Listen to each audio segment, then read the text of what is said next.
This is CBS. A Madison County commissioner dies suddenly after a bout with cancer, and an accident near the Alabama-Tennessee line takes one life. Those stories, plus a look at a growing problem in the Southeast, guns converted to dangerous automatic weapons.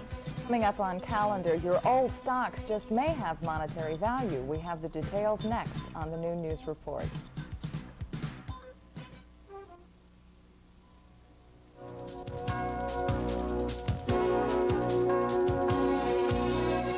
From the heart of the Tennessee Valley, this is News 19.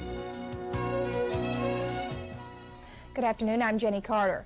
A plane load of Huntsville space scientists is in Washington now. They're on hand for the opening of formal investigations into last week's space shuttle explosion. It's the first chance we've had to see how a presidential commission is investigating the explosion that killed 7 astronauts and grounded the shuttle program. NASA explains how the shuttle operates. Being successful.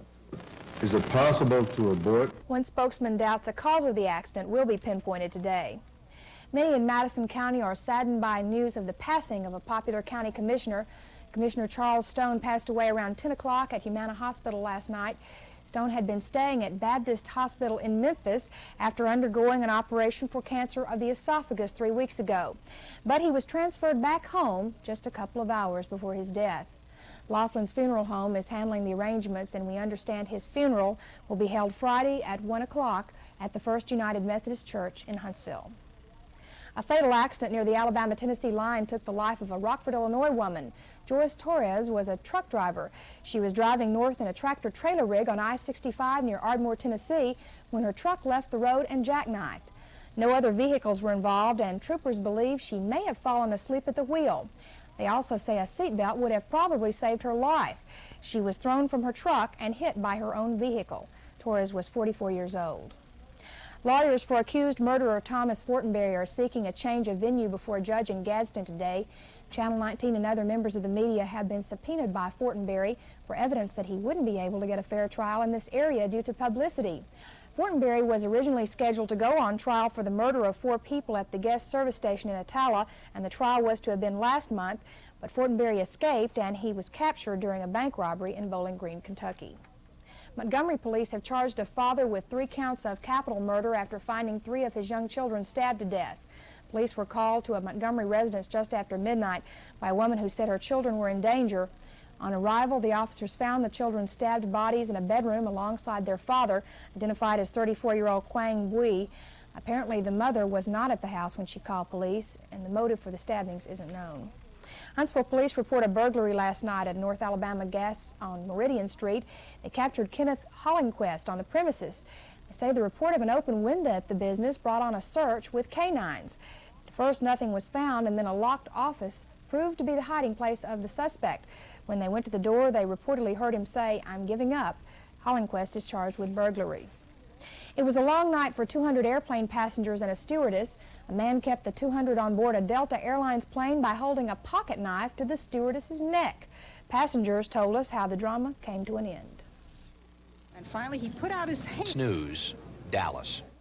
Ground is broken for a new community building in Huntsville. We'll have details next. Plus, the flu causes problems in Shoals area schools. Don't go away.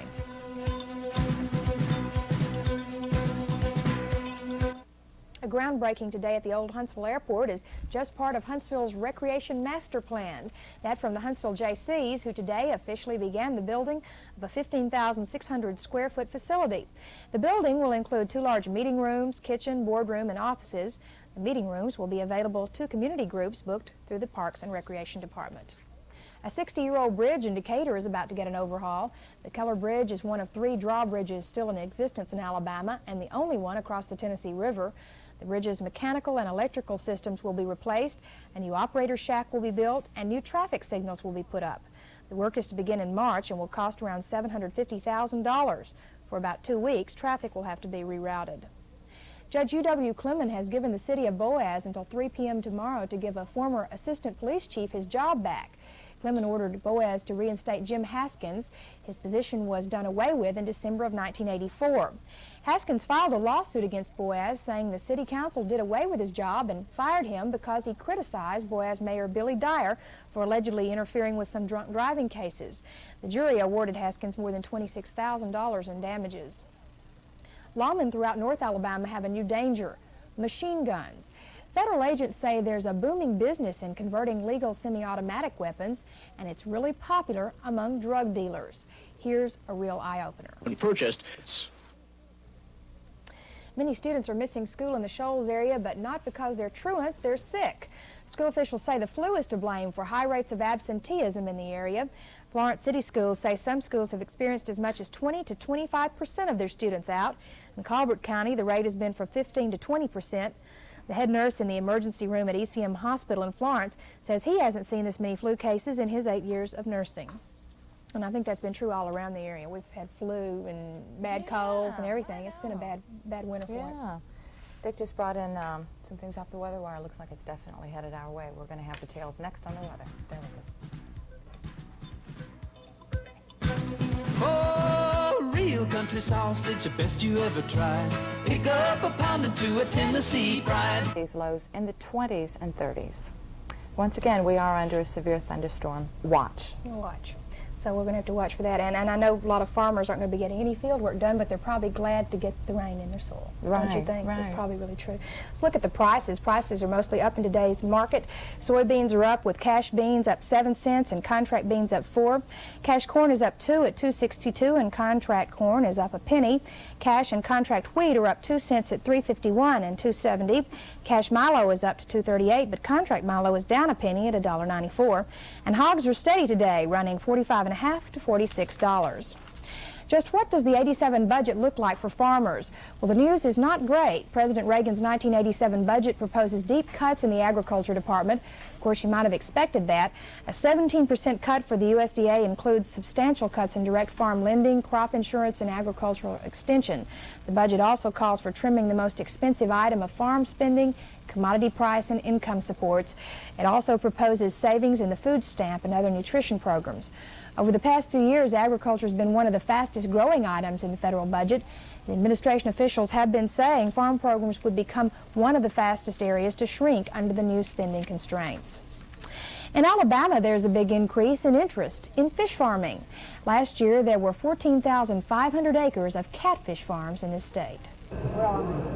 Total value of Alabama's 1985 catfish harvest was close to $21 million. Alabamians interested in the booming industry gathered recently for the 86th Fish Farming Conference. Growers and producers got together to talk about everything from genetics to marketing techniques. Those in the know say the health-conscious American public is responsible for the success of the industry. That's because there's an increasing demand for catfish in the United States because of health reasons. People are eating more catfish, low in cholesterol. That's an important part of it. Also because we don't produce any more fish out of the oceans today than we did 10 years ago. Can't get any more out of the oceans without hurting the breeding stock. What that means is with an increasing population and an increasing demand for the fish have to come from somewhere. Catfish farmers hope consumer demand will stay high in the future. If we don't continue to develop different forms of the product, and like the sausage is supposedly coming along, and that end, just the fish, we're just going to have to keep developing the markets. Is what it all boils down to. A very significant investment, and there will be periods where the price paid for live fish may not justify an investment at that time. So it's a cautious, optimistic outlook.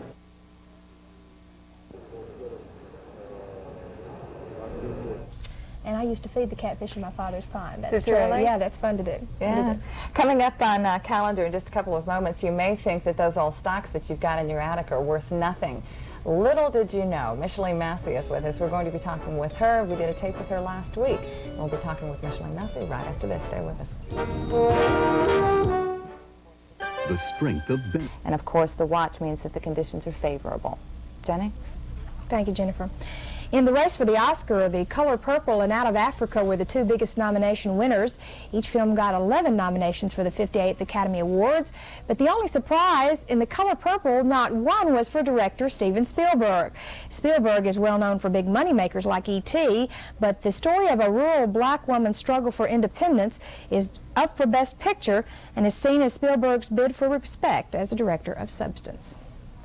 A lot of money. Yeah, I'm surprised he didn't get one, really. I am too. That's all our time for today. Thank you for joining us. Bye-bye.